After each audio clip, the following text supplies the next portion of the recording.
Morning guys! I'm back. Your dirty chef. Ito, nakaprepare na sibuyas, bawang, tofu, o tokwa.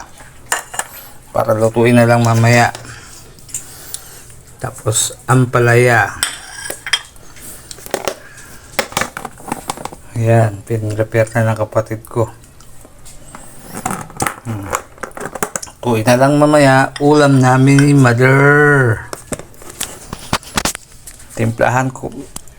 Pagkaluto, timplahan, bigyan ko muna siya. Ihiwalay. Tapos, saka ko timplahan yung ulam ko. Diba?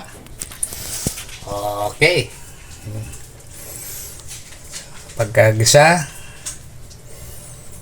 Pagkagisa, tapos hindi ko muna lalagyan ng timpla.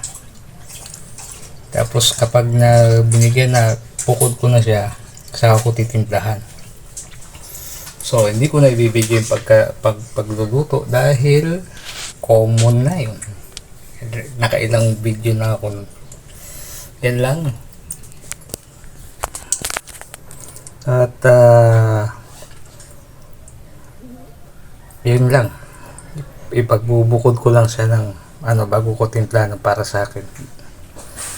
Dalawa lang uli kaming kakain. Okay, bye-bye. Bye.